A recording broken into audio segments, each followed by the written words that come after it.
Okay sir, पहले कर लेते हैं एग्जाम्पल 1.1। एग्जाम्पल 1.1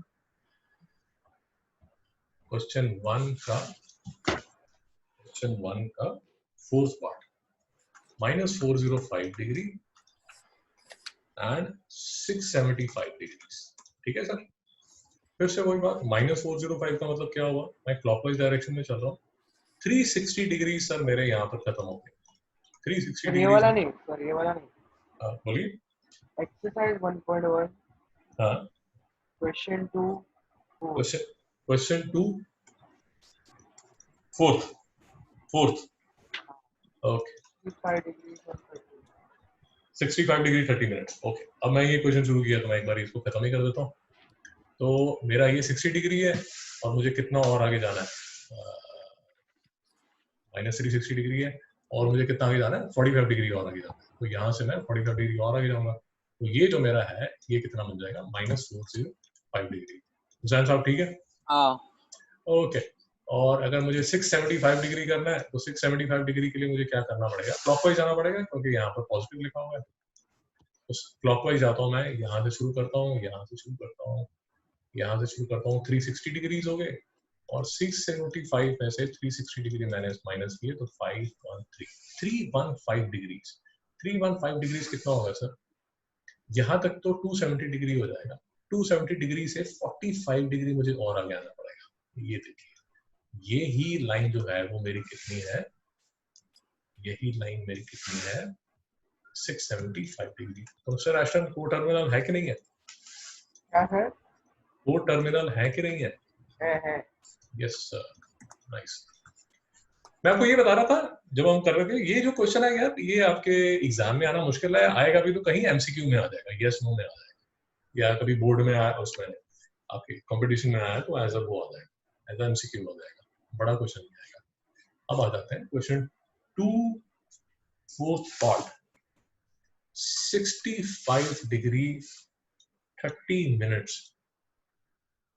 इसको आप कन्वर्ट कर दीजिए किसमें, रेडियंस में, किसमें कर दीजिए, रेडियन में। ओके, देखिए sir 30 minutes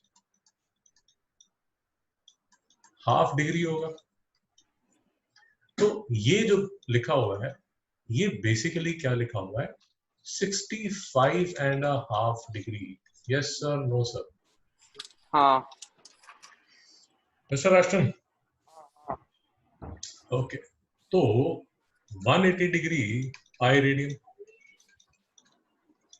1 degree pi by 180 degree, और 65.5 कितना होता है sir, 65 to the 130, 131/2 radians. Mister Rashtran, हाँ 131/360 pi radians. Yes sir, no sir? Hello, हाँ सर, हाँ। तो एक बार आंसर चेक कर लेते हैं, पीछे का आंसर आपका करेक्ट है, सॉरी करेक्ट है। करेक्ट है। Question number 2, 131/360। और सर हम काफी डिटेल में बात कर चुके हैं पहले लेक्चर्स में भी, आप यहाँ पर छोड़ेंगे चलेगा, बट हमें ये भी पता है कि हमें जब फिजिक्स का चैप्टर 1 करना है तो ये वाला जो ये छुपा हुआ 22/7 जो है 131/360 इंटू 22/7 करके हमें कैलकुलेशन पता होनी चाहिए। बट मैथ्स में जो रेडियंस हैं वो पाई के साथ चलते हैं, कोई प्रॉब्लम नहीं है। यहाँ तो कोई डाउट है सर? नहीं। ओके, तो फाइनली सर हमने 1.1 के सारे डाउट्स हमने क्लियर कर लिए। I am feeling awesome. अब चलते हैं क्वेश्चन एक्सरसाइज 1.2 पे, एक्सरसाइज 1.2 पे। ओके, एक्सरसाइज 1.2 में सबसे पहले जो क्वेश्चन करते हैं वो करते हैं question number 3। Okay, question number 3, find the angle in degrees subtended at the center of a circle by an arc whose length is 15 centimeter। ये सर्कल है सर, ये सर्कल है सर, इसका circle by an arc whose length is 15 centimeter, the radius of the circle is 25 centimeter. ये है sir, ये 25 centimeter का radius है, and the length of the arc is 15 centimeter. Mr. Ashton, इसमें क्या डाउट है? सर एक मिनट, थर्ड क्वेश्चन बोला आपने?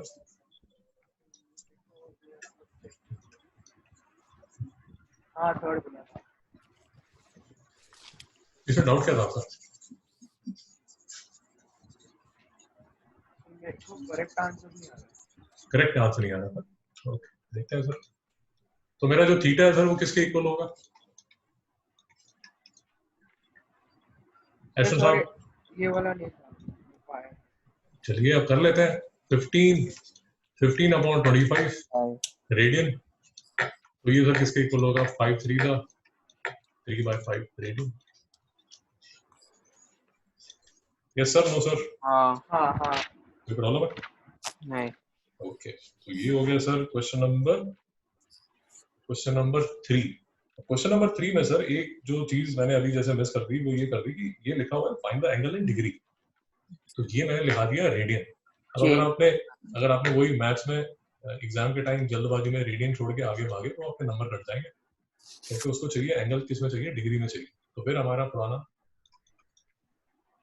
Tried and tested pi radian is equal to 180 degree, 1 radian is equal to 180/पाई, और 3/5 रेडियन इज इक्वल टू 180/पाई into 3/5. So 5 3 the 6 the 60 the 18 108/pi degrees. इसीलिए ये आपका टेक्स्ट बुक आंसर। अब जैसे ये भी जो क्वेश्चन है यार, ये भी जो क्वेश्चन है ये आपके it's a very good question for, अगर पूछा भी तो उसने एमसीक्यू में पूछ लिया, या पूछा भी तो फिर वही महाराष्ट्र सीटी में पूछ लिया। मिस्टर राशन ठीक है? हाँ। नेक्स्ट क्वेश्चन कर लेते हैं सर।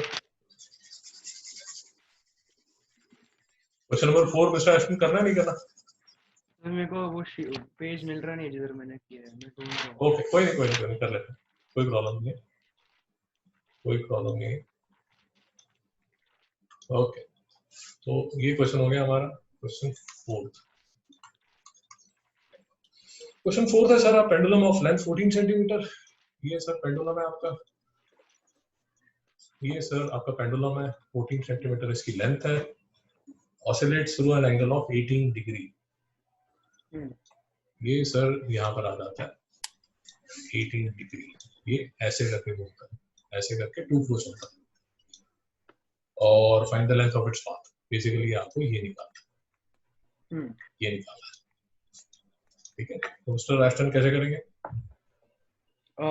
वो theta is equal to L/R। Theta किसमें चाहिए सर? In radian. तो इसको किसमें कन्वर्ट करना पड़ेगा? रेडियन। तो 180 degree is equal to 5 radian, तो 18 degree is equal to 5/180 degree into 18 degree.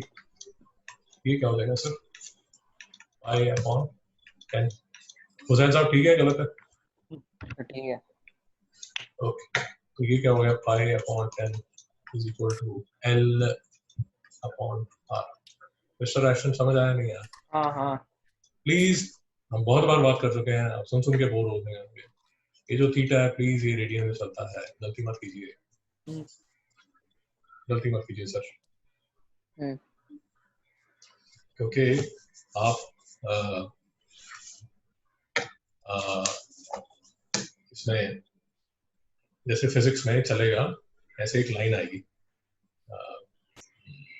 जैसे लिखा होगा साइन थीटा मिस्टर राशन किसके इक्वल होता है? Sine theta opposite upon hypotenuse. यार मैं ना अभी आपको बता देता हूँ, मुझे जो डिग्रीज याद है वो ऐसे मेरी जो ट्रिग्नोमेट्री है वो चलती है परपेंडिकुलर और हाइपोटेन्यूज के हिसाब से, तो मैं इसको परपेंडिकुलर बोलता हूँ, इसको हाइपोटेन्यूज बोलता है, इसको बेस बोलता हूँ। ठीक है, बात समझ आ गई? तो मैं ऐसे लिखूंगा, आप उसको ट्रांसलेट करते रहना। क्योंकि मैं बूढ़ा आदमी हूँ, मुझे अपनी आदत चेंज करते टाइम है। तो साइन थीटा मैं इसको बोलता हूँ परपेंडिकुलर अपॉन हाइपोटेन्यूज। ठीक है, अब देखिए, अब जब हम साइंस में आएंगे, साइंस में, फिजिक्स में, वो आपको ये बोलेंगे when theta is very small then sine theta is equal to theta. Mister एस्टन नहीं समझ में आया? समझा, हाँ हाँ। ठीक है, अब देखिए, इसको थोड़ा ध्यान से समझिए और फिर आपको समझ आएगा कि मैं क्या पॉइंट बताने की कोशिश कर रहा हूँ। आप फिजिक्स में जाएंगे, फिजिक्स में बोलेंगे कि सर ये साइन थीटा जो है परपेंडिकुलर अपॉन हाइपोटेन्यूज है, और अगर जो थीटा है वो बहुत स्मॉल हो जाए, जो थीटा है वो बहुत स्मॉल हो जाए, तो जो साइन थीटा है, जो साइन थीटा है वो अप्रोक्सीमेटली थीटा के इक्वल हो जाता है। वेरी स्मॉल मान लीजिए कि let us assume 0 to 5, 0 to 5 मान लीजिए, 0 to 8 मान लीजिए। ये as a matter of fact इसी में जब हम पेंडुलम के क्वेश्चंस करेंगे फिजिक्स में, पेंडुलम फिजिक्स में जब करेंगे तब ये बात आएगी। अब सर इसमें अगर आप थोड़ा अपने आप R&D करेंगे, ये चीज तभी सच है, this is true if and only if जो थीटा है वो किसमें हो, रेडियन में। नहीं समझ में आया? समझा। तो अगर आपने थीटा रेडियन में लिया हुआ है देन इट इज ट्रू। ये कभी फिजिक्स में आएंगे तो मैं आपको बताऊंगा, अभी तो मैं आपको सिर्फ ये बताना चाहता हूँ, बेसिकली अभी मैं आपको सिर्फ ये बताना चाहता हूँ कि ये जो theta is equal to L upon R है, ये याद रखिए कि जो ये थीटा है ये किस में चल रहा है, ये जो थीटा है ये चल रहा है रेडियन में, इसको डिग्री में मत चलाइए। आप अभी जब वही फिजिक्स की बात फिर से ले लेते हैं क्योंकि हमने शुरू करना ही है। तो जैसे लेट अस अज्यूम, मुझे इसका एग्जांपल जल्दी याद आ रहा है, लेट अस अज्यूम ये आपने, पता नहीं आपने देखी है नहीं देखी, ये इक्वेशन आपने देखी है केमिस्ट्री में, P = nRT, कभी देखी? नहीं देखी, चलिए ठीक है, गोली मारिए। अब ये जो है ये प्रेशर है, ये जो है ये वॉल्यूम है, ये जो है ये नंबर ऑफ मोल्स है, ये जो है ये कोई कांस्टेंट है, इसको राइडबर्ग कुछ कांस्टेंट बोलते हैं, छोड़िए क्या कांस्टेंट है, ओ गैस कांस्टेंट बोलते हैं, गैस कांस्टेंट बोलते हैं। ये जो T है ये टेम्परेचर है। यहां तक मेरी बात समझ आ गई? ओके। अब सर जब भी आप ये फॉर्मूला देखेंगे, जब भी आप ये फॉर्मूला देखेंगे, आपका सबसे पहले जो क्वेश्चन होना चाहिए वो क्वेश्चन ये होना चाहिए कि सर मुझे ये बताइए प्रेशर किसमें चल रहा है, उसके यूनिट्स क्या है, वॉल्यूम के यूनिट्स क्या है, क्या नाम है, आर के यूनिट्स क्या है, टी के यूनिट्स क्या है। क्योंकि अगर आपने हीरोगिरी की, जैसे थोड़ा सा अभी आपको समझ आ जाएगा कि फॉर्मूला नहीं भी समझ आता तो एक बात तो समझ आ जाएगी कि लेट अस अज्यूम आप इसको 0 डिग्री सेंटीग्रेड पे कर रहे हो, आपको लगता है ये फॉर्मूला T = 0 डिग्री सेंटीग्रेड पे काम करेगा मिस्टर एस्टन? नहीं पता, चलिए नहीं पता, बट ये बात तो समझ आ रही है कि अगर मैं T की वैल्यू 0 डाल दूं तो ये तो पूरा फॉर्मूला ही 0 बन जाता है। हाँ, ये तो दिख रहा। तो T जो चलना चाहिए वो किसमें चलना चाहिए, वो चलना चाहिए केल्विन में। नहीं समझ में आया? तो सर मैं आपको ये बताने की कोशिश कर रहा हूँ कि प्लीज आप कोई भी फॉर्मूला देखता है, आप कोई भी फॉर्मूला देखता है, सबसे पहले आपके दिमाग में क्या आना चाहिए? यूनिट्स। सर कार होगी आपके पास, वो कार में यूजुअली आपने देखा होगा, वो जो कार है जहां वो यहाँ पर आप पेट्रोल डालते हैं तो यूजुअली लोगों ने यहाँ पर क्या लिखा होता है? लीटर। क्या लिखा होता है? लीटर, मेरे को पता नहीं, लीटर। अबे थोड़ा आंखें खोल के देखा करो, कई बार कार में यहाँ पर पेट्रोल लिखा होता है या डीजल लिखा होता है। क्यों लिखा होता है?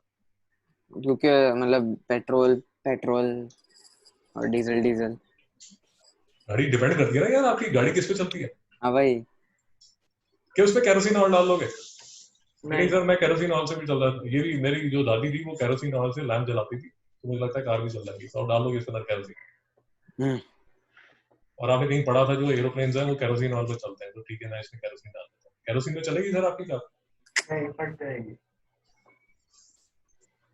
तो सर यहाँ पर प्लीज मेरी बात समझिए, ये एक ओवरऑल ज्ञान आपको फिजिक्स का मैथ्स का दिया जा रहा है, कोई भी आप फॉर्मूला लेते हैं, स्पेशली जब आप साइंस में काम करते हैं, फिजिक्स में, केमिस्ट्री में काम करते हैं, प्लीज उसमें देखिए कि वो जो फॉर्मूला है उसके यूनिट्स क्या है, उसके बिना आगे मत चलाइए गाड़ी, ये तो फंसोगे, उल्टे सीधे काम करोगे और फिर आंसर जो है उल्टे सीधे आएंगे।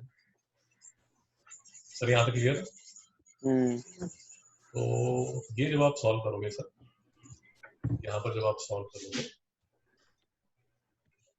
ये जो आपका L है वो किसके इक्वल आ जाएगा, पाई 10 into 14, पाई की वैल्यू है 22/7, ये 14/10, ठीक है, तो ये 7 2 14, तो ये कितना हो जाएगा 4.4। ये ठीक आंसर है सर? हाँ हाँ हाँ ठीक नहीं है, क्यों ठीक नहीं है? सेंटीमीटर। यस सर, सही जवाब, बस भगवान से जीत गया। आप सर उसमें यूनिट्स नहीं लगाएंगे आप गुम हो जाएंगे। अगर आपको छोटी क्लासेस में साइंस का अच्छा टीचर मिला है या मैथ्स का अच्छा टीचर मिला है, उसमें आपके नंबर भी काटे होंगे, अगर आप यूनिट्स नहीं लगाते तो वो हाफ नंबर काट लेता है या 1 नंबर काट लेता है। यहाँ तक समझ आ गया सर? हाँ। तो इसके बाद चलते हैं सर 5th क्वेश्चन पे, इसके बाद चलते हैं 5th क्वेश्चन पे। 7 हाँ 5th हाँ 5th है कि नहीं है भैया बताओ? हाँ 5th क्वेश्चन था, exercise 1.2 question number 5. Two arcs of the same length subtend angle of 60 75 at the center of two circles. तो आपके पास सर 2 सर्कल्स हैं, एक सर्कल ये है, दूसरा सर्कल ये है, इसका रेडियस आपको बताया नहीं है, इसका रेडियस r1 है, इसका रेडियस r2 है, और आर्क्स की जो लेंथ है, वो आर्क की जो लेंथ है वो सेम है, और जो एंगल है सर वो आपको दिया है, इसका एंगल 60 डिग्री है, इसका एंगल कितना है 75 डिग्री है, तो मेरा वही पुराना theta is equal to L by R, तो ये मेरा पुराना 180 degree is equal to pi 1 degree is equal to pi by 180, तो 60 डिग्री कितना हो जाएगा पाई 60 डिग्री 180 डिग्री, जो बिल्कुल ठीक कह रहे हैं, पाई अपॉन 3, और ये मेरा क्या हो जाएगा sir 75 degree pi upon 180 degree 180 degree pi upon 12 75 degree एक सेकंड चल रहा है इनटू 75 डिग्री कितना हो जाएगा सर ये पाई अपॉन 12 I'm sorry आपकी आवाज कट रही है, पाई अपॉन 12 पाई अपॉन 12। अब देखिए इस पे अगर मैं ये फॉर्मूला लगाता हूँ, तो मेरा क्या बनता है, pi by 3 is equal to L by R1, और यहाँ मेरा फॉर्मूला क्या बनता है 5 pi by 12 is equal to L by R2। Mister एक्शन नहीं समझ आया? हाँ समझा। तो दादा R1 किसके इक्वल हो गया, R1 इक्वल हो गया 3L बाय पाई, और R2 किसके इक्वल हो गया 12L बाय पाई। मिस्टर एक्शन नहीं समझ में आया? समझा पक्का? हाँ अगर समझ आया तो बताइए, अब कैलकुलेट कीजिए R1 अपॉन R2 क्या होगा, कैलकुलेट करके बताइए मुझे सर। 5:4 पीछे आंसर चेक कीजिए।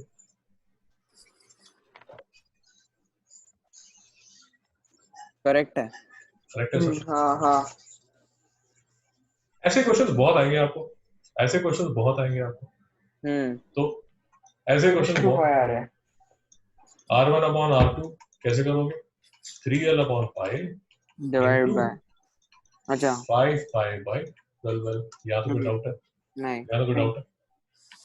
तो ये किसके इक्वल हो जाएगा सर, L के साथ L भाग गया, पाई के साथ पाई भाग गया, 5 3 15, अच्छा ये भाग गया 3 4 12, तो क्या आ जाएगा 5 यही आंसर है sir? 4/5 4 by 5 4 by 5 4 by 5 4 by 5 ये वाला कौन सा हमने लिया था सर? R1 जो था वो किसका लिया था? R1 R1 हमने 60 लिया था। 60 हाँ R1 हमने 60 वाले का लिया था और ये हमने 75 डिग्री वाले का लिया था। Theta is equal to L by R1, theta is equal to L by R2, R1 by R2, 3L by 5 by 2L, L से L कट गया, 3 2 by 5 4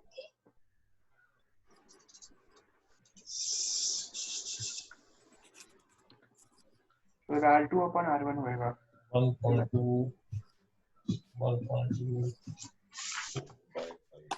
ओके। थोड़ा लॉजिकली देखिए सर, एक बार थोड़ा लॉजिकली देखने की कोशिश करते हैं। लॉजिकली कैसे देखते हैं वो देखिए जरा। मेरे पास सर ये एक सर्कल है, ये 60 डिग्री है, ये लेंथ ऑफ आर्क सेम है।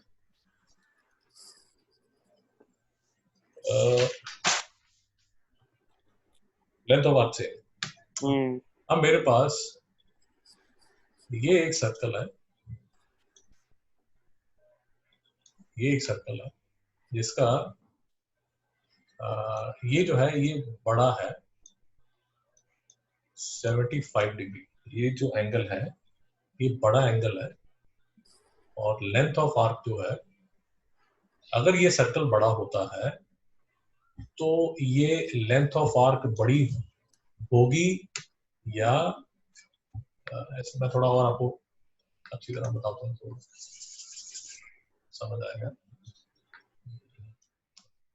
मैं एक ऐसा बड़ा सर्कल ले लेता हूँ, इससे बड़ा ले लेता हूँ। हाँ लॉजिकली देख लेते हैं हम क्या कर रहे हैं। ये मेरा सर्कल है, ये ऐसा सर्कल है जिसमें ये एंगल मेरा 60 डिग्री है, ये मेरा L है। अब आपको मुझे ये बताना है लॉजिकली सोच के, उसी से हमें पता चलेगा कि हमारा आंसर ठीक है गलत है।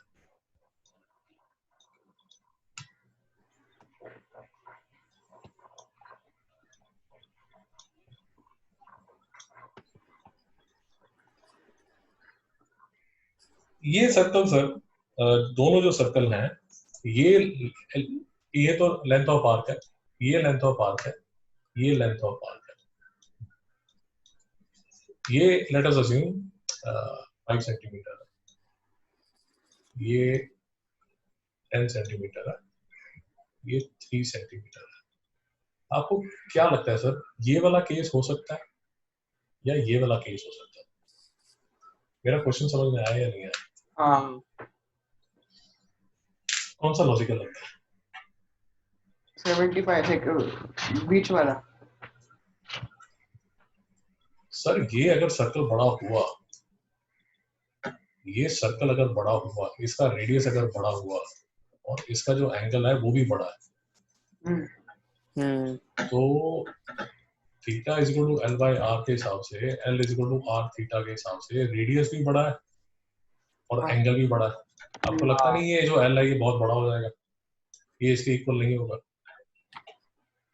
इस केस में रेडियस छोटा है, ये देखिए L is equal to R theta.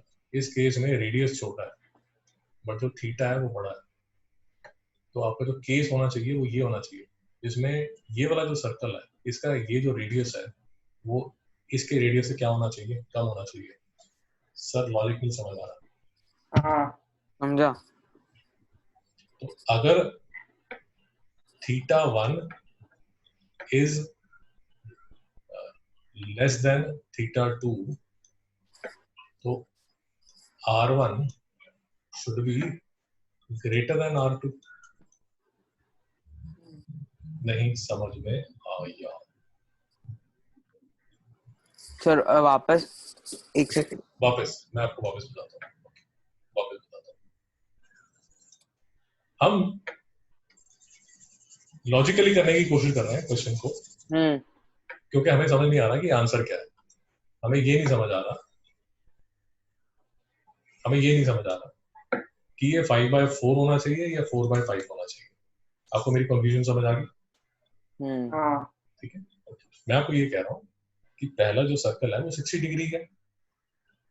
Assume कर लो कि उसका जो रेडियस है वो 5 सेंटीमीटर है और वो एक लेंथ ऑफ आर्क बना रहा है एल। ये आप एज्यूम कर लिए। यहां तक समझ आया? हाँ एस्ट्रो जी समझ आया नहीं आया? हाँ हाँ। अब मैं आपको ये कह रहा हूं कि दूसरा जो सर्कल है उसमें जो एंगल है, दूसरा जो सर्कल है उसमें जो एंगल है वो एंगल बड़ा है। अब वो जो सर्कल है अगर मैं उसका रेडियस भी बड़ा कर देता हूं तो ये जो लेंथ ऑफ आर्क है यार, ये जो लेंथ ऑफ आर्क है ये तो ऑटोमेटिकली इससे बड़ी हो जाएगी। बट अगर मैं इसका एंगल बड़ा करता हूं, ये देखिए 60 डिग्री से 75 डिग्री करता हूं, बट उसका जो रेडियस है वो मैं छोटा कर देता हूं, रेडियस जो है वो छोटा कर देता हूं, तो इससे अगर मुझे ये लेंथ और ये लेंथ बराबर करनी है तो मुझे ये वाला केस लेना पड़ेगा। ये वाला केस मेरा गलत होगा क्योंकि अगर L is equal to R theta, अगर मेरा रेडियस, ये देखिए ये रेडियस अगर डिक्रीज हो रहा है, अगर रेडियस, ये देखिए ये रेडियस अगर मेरा डिक्रीज हो रहा है तो मेरा एंगल जो है वो क्या हो रहा है, इंक्रीज हो रहा है, इसलिए मेरा जो प्रोडक्ट है वो क्या आ जाता है, सेम आ जाता है। तो मैं आपको ये कहने की कोशिश कर रहा हूँ कि theta is equal to L by R है। इसका मतलब ये होगा कि if L is same, if L is same तो theta is, sorry, theta is inversely proportional to radius. नहीं समझ में आया? समझा। अगर आपका जो लेंथ है वो सेम है, अगर वो कांस्टेंट है तो जो थीटा है वो इनवर्सली प्रोपोर्शनल होता है रेडियस के। इसका मतलब ये हुआ कि अगर इसका, अगर ये 60 जो एंगल है वो छोटा है तो इसका जो रेडियस है उसको क्या होना पड़ेगा, बड़ा। ये देखिए, और अगर एंगल बड़ा है तो रेडियस को क्या होना पड़ेगा, छोटा। तो आपका एक्चुअल में जो आंसर है वो क्या आना चाहिए, 5/4। हाँ मिस्टर एस्टन अभी भी डाउट है? हाँ सर, समझा मेरे को अभी। तो अगर आप R1/R2 करोगे तो आपका जो आंसर है वो क्या आना चाहिए, 5/4 आना चाहिए। हाँ हाँ या ना? हाँ अब यहाँ देख लीजिए ना यार, if theta is equal to L by R and L is constant तो theta is inversely proportional to 1/r। तो थीटा अगर बड़ा होगा तो रेडियस को छोटा होना ही पड़ेगा। हम्म यहाँ देखिए ये थीटा छोटा है तो इसका जो रेडियस है वो क्या होना चाहिए, बड़ा। ये थीटा बड़ा है तो रेडियस क्या होना चाहिए, छोटा। तो उसकी जो प्रोपोर्शन है, रेडियस की जो प्रोपोर्शन है वो क्या होनी चाहिए, 5/4 होनी चाहिए। 4/5 नहीं हो सकती। हम्म, चले सर आगे। हाँ हाँ ये जहां तक मुझे समझ आता है ये आपकी बुक का फर्स्ट एडिशन है, तो हो सकता है इसमें कुछ मिस्टेक्स हो। फर्स्ट तो नहीं, आई थिंक सेकंड होगा इसका शायद। हमें, मैं गूगल में देखता हूँ इसका शायद हमें इराटा भी मिल रहा है। इराटा में क्या होता है कि जो भी मिस्टेक्स होती हैं वो बता देता है। मैं देखता हूँ कि वो गलत नहीं होता। ओके, क्वेश्चन नंबर 8 क्या है sir? OPQ is a sector of circle having center at O and radius कितना है, 15 centimetre. OPQ, OPQ the sector of a circle having center radius 15 centimeter. If POQ, if POQ is equal to 30 degree, if POQ is equal to 30 degree, find the area enclosed by arc PQ. ये देखिए arc PQ, arc PQ क्या area कर रहा है, arc PQ कर रहा है sir ये वाला एरिया, और दूसरा बोल रहा है chord PQ, chord PQ मतलब मिस्टर हुसैन नहीं समझ आया। समझा। फिर से देख लीजिए सर, फिर से देख लीजिए, फिर से देखिए। मेरे पास एक सर्कल है सर, ऐसा। तो इस सर्कल में सर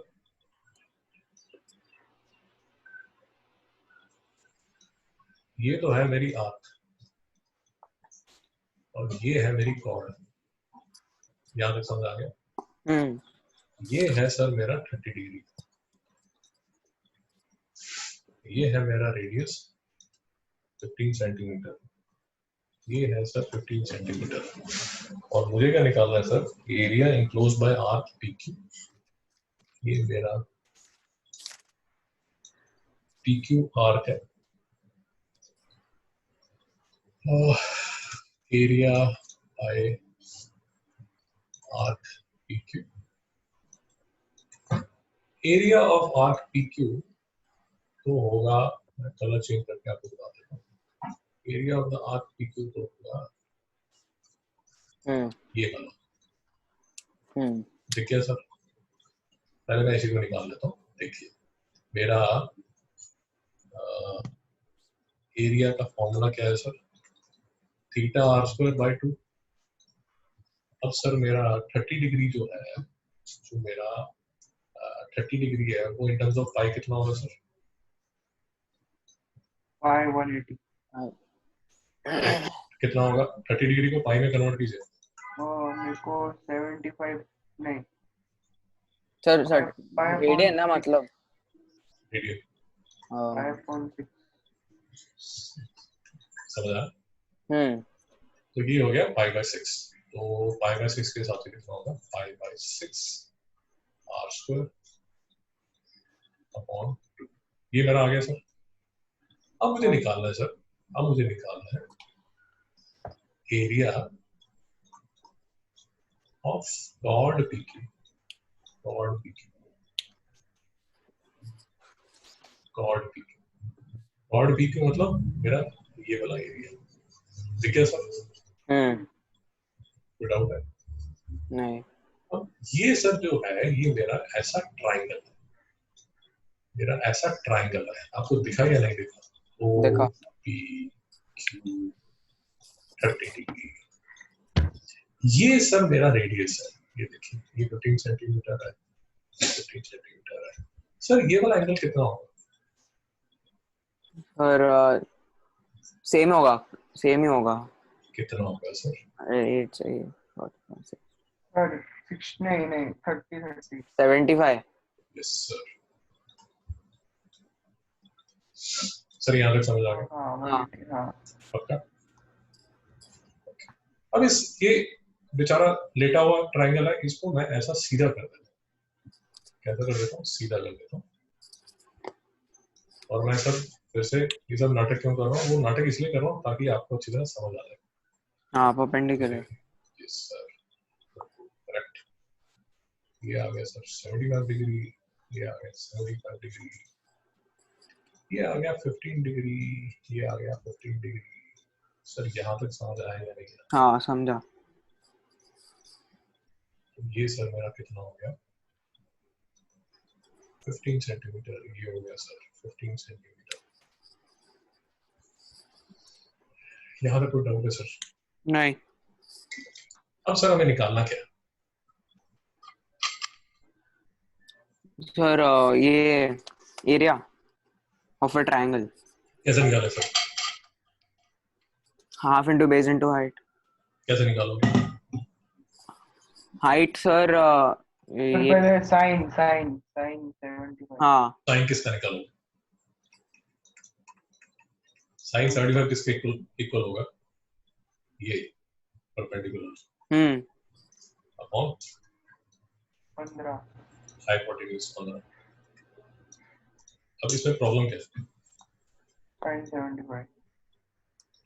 75 साइन 75 अभी आपको पता नहीं, बट मैं आपको ये बता रहा हूँ, अभी मैं लिख रहा हूँ, आप चिंता मत कीजिए। साइन 75 को 30 डिग्री प्लस 45 डिग्री लिखा जा सकता है। हाँ। और अगले चैप्टर में, ट्रिग्नोमेट्री में, अगले चैप्टर में या चैप्टर नंबर 3 में आपको बता देंगे कि sir sine a plus b कैसे कैलकुलेट करते हैं। वो फॉर्मूला है, वो आपको मिल जाएगा। ओके। बट अभी तो वो फॉर्मूला आपको आता नहीं। अब क्योंकि नहीं आता तो फॉर्मूला अब यहाँ पर आपको साइन 75 की वैल्यू नहीं पता। या आपको कैलकुलेटर अलाउड होता, अगर आपको कैलकुलेटर अलाउड होता तो साइन 75 की वैल्यू आप निकाल लेते। सर नहीं समझ आ रहा? समझा। ये सर मेथड 1 था, ये मेथड 2 था। अनफॉर्चुनेटली अभी हम ना तो ये यूज कर सकते हैं ना हम ये यूज कर सकते हैं। सर हम लोग हाइट चेंज कर सकते हैं। हाइट क्या कर सकते हैं? पी से परपेंडिकुलर डाल सकते हैं। पी से परपेंडिकुलर डाल सकते हैं। पी से हाँ। यहाँ में परपेंडिकुलर डाल दो। ओके, तो फिर sin 30 होएगा ना। ये ये डाल लीजिए, ये डाल लीजिए, ये डाल लीजिए। ओके, अब बताइए क्या करेंगे? sin sin 30 साइन 30 लगाएंगे यहाँ पर, साइन 30 हाँ। लगाएंगे यहाँ पर, उससे निकलेगा क्या? ये हाइट। ये हाइट निकल जाएगी। तो हम्म उस टाइम चलिए मैं इसको x बोल देता हूँ, ये मैं इसको x बोल देता हूँ। तो क्या फॉर्मूला लगेगा? क्या फॉर्मूला क्या लगेगा सर? फॉर्मूला क्या लगेगा? sin 30 is half equal to px sine upon 15 sine बोलिए बोलिए बोलिए, sine 30 is equal to px upon 15 perpendicular upon hypotenuse. Hypotenuse कितना लगेगा सर? 50। साइन 30 की वैल्यू क्या होती है sir? Half half is equal to px upon 15। px किसके इक्वल हो जाएगा? 15/2। 7.5 15 अपॉन 2 हो जाएगा। हाँ px आ गया सर 15/2।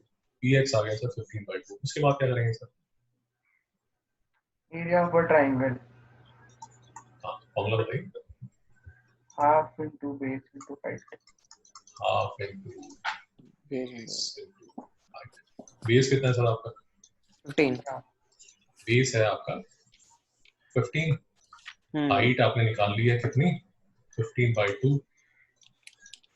तो ये आपका कितना आ जाएगा सर? 15 square by 4। सर नहीं समझ आया, तो ये आपका कितना आ जाएगा? ये कितना आ जाएगा? 15 स्क्वायर बाय 4 ये क्या आया सर? ये आया आपका ये वाला, ये वाला। अब इससे पहले आपने क्या निकाला है? ये वो क्या था सर? वो था ये। नहीं समझ में आया सर? हाँ समझा तो आपका डिफरेंस क्या होगा sir? Pi 15 square by 12 minus 15 square by 4। Sorry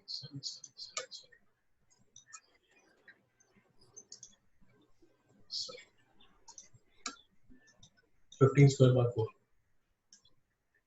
अब इसको वही मैं आपको बता रहा हूँ कि ये थोड़ा कैलकुलेशन करने के लिए आपको आदत डाल लेनी चाहिए कि इसको यार मैं लिखना हो तो मैं, जैसे मैं लास्ट टाइम ये क्या बोल रहा हूँ पार्ट 4 कर रहा था, I-3 तो सर ये हम लोग 15 ने स्क्वायर माइनस क्यों किया? हमने माइनस क्यों किया? क्योंकि दादा तो ये वाला, ये देखो ये मेरा बड़ा वाला, I'm sorry, हाँ ये मेरा बड़ा वाला हाँ वो है ये, और जो मैंने ट्रायंगल निकाला था ये देखिए, ये मेरा ट्रायंगल था ना सर। ये जो मेरा ट्रायंगल था, ये जो ट्रायंगल था, इस ट्रायंगल को मैंने ऐसे बनाया और फिर इस ट्रायंगल को मैंने ऐसे बना दिया। सर नहीं समझ आ रहा? तो हम लोग को वो ढूंढना है ना पी वो ट्रायंगल और कॉर्ड के बीच में वो। हाँ सर, तो तभी तो ये आपने पूरा निकाल लिया, ये आपने पूरा निकाल लिया, इसमें से आपने ये माइनस कर दिया, ये सारा माइनस कर दिया, तो आपके पास यही एरिया आ जाएगा ना ये वाला। ठीक है हाँ हाँ हाँ नहीं समझ में आया सर? सर समझा। और अब क्या कर रहा हूँ सर मैं अपनी कैलकुलेशन इजी करने के लिए, ये 15 स्क्वायर बाय 4, ये 15 स्क्वायर बाय 4 देखिए कॉमन निकालना है, तो यहाँ पर मैं क्या लिखूंगा? ये 4 है तो ये आ जाएगा π/3 और ये क्या आ जाएगा? -1। सर नहीं समझ आ रहा? समझा।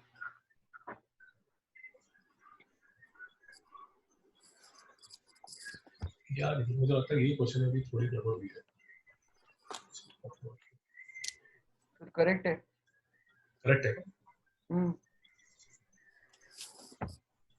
बट मुझे गड़बड़ क्यों लग रही है? आंसर देखा आपने? सर देखा हाँ। 1.2 का 8 क्वेश्चन, 1.2 का 8 क्वेश्चन, सर बराबर। π/3 -1 225/4। ओके, मुझे किससे गड़बड़ लग रही थी आपको अभी बता देता हूँ गड़बड़ क्या लग रही है। ये देखिए, ये पाई की वैल्यू आती है 3.14। ऐसी है चलिए 3.14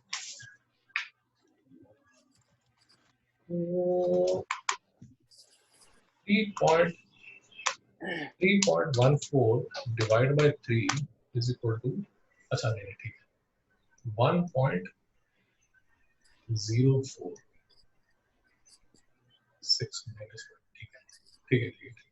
आपको मेरा डाउट समझ आया? हाँ हाँ। नहीं नहीं नहीं नहीं समझ? कौन सा? मुझे लग रहा था कि ये आंसर गलत है, मुझे लग रहा था कि ये जो आंसर है ये गलत है।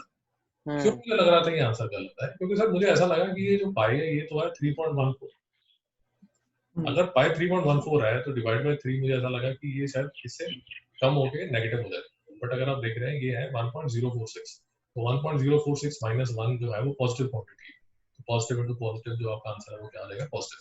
मिस्टर एस्टन नहीं समझ आ रहा? हाँ मेरा डाउट समझ आया? हाँ समझा सर। समझा। एरिया नेगेटिव नहीं हो सकता ना, मुझे डाउट ये आ गया कि ये शायद ये जो बीच वाली क्वांटिटी है ये नेगेटिव हो जाएगी, बट वो नेगेटिव नहीं है, वो पॉजिटिव है। 0.46। सर पूरा तामझाम समझ आया? हाँ पक्का पक्का? हाँ। Okay okay.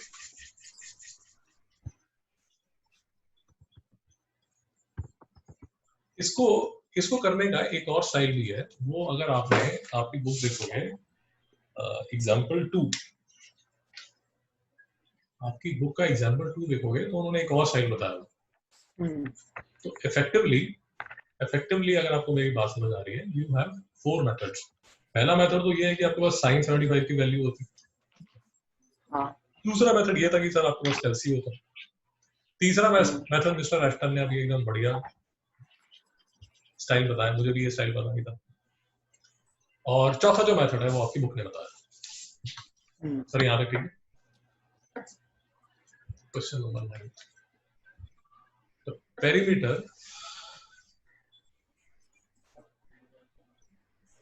the perimeter of a sector of a circle of area 25 centimeter is 20 centimeter. Okay. Perimeter of sector of a circle of area 25 centimeter. Circle of area, circle का area सर जो है, circle का जो area है वो किसने equal है? पाई are square पे, और ये आपको किसके इक्वल दिया हुआ है? 25 पाई के। सर यहाँ पे कोई डाउट नहीं?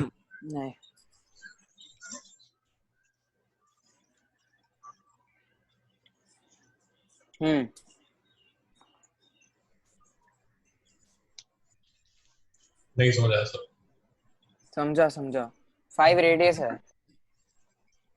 ये जो है ये 5 सेंटीमीटर रेडियस है। इसका पेरीमीटर जो है, इसका जो पेरीमीटर है, किसका पेरीमीटर? इस सेक्टर का पेरीमीटर। ये जो सेक्टर है, इसको मैं नाम दे देता हूँ OPQ। तो perimeter of sector OPQ is equal to 20। थोड़ा सा दिमाग लगा के बताइए इस सेक्टर का पेरीमीटर क्या होगा? और रेडियस भी 5 है दूसरा। I'm sorry PO हाँ 5 है, बिल्कुल ठीक है 5 है, ये OQ भी 5 है। पेरीमीटर क्या होगा? 10 length of arc. Sir perimeter क्या होगा? अच्छा perimeter OP plus OQ plus length of arc PQ। नहीं समझ में आया? समझा। Therefore length of arc PQ is equal to क्या होगा सर? 10। तो ये जो मेरी आर्क है कितनी है सर? 10 सेंटीमीटर। कोई डाउट है सर? नहीं। पक्का? हाँ। ओके। अगर सर ये मेरा 10 सेंटीमीटर है, ये मेरा 5 सेंटीमीटर है, अब तो मैं ये भी निकाल सकता हूँ, थीटा निकाल सकता हूँ। थीटा क्या हो जाएगा सर मेरा? L/R। कितना हो जाएगा? 2 रेडियस। हाँ। एरिया ऑफ सेक्टर आ जाएगा सर? एरिया ऑफ सेक्टर का फॉर्मूला क्या होता है? R square sorry theta R square upon 2। Theta R square square point 2 थीटा क्या था आपका 2 आर स्क्वायर क्या है 45 तो आंसर बना देंगे सर आर स्क्वायर 25 हाँ ठीक है हाँ करेक्ट ओके तो अब आ गई इसमें क्वेश्चन नंबर 10th पे ओके क्वेश्चन नंबर 10th पे सर इसको इरेज कर दो तो क्वेश्चन नंबर 10th पे सर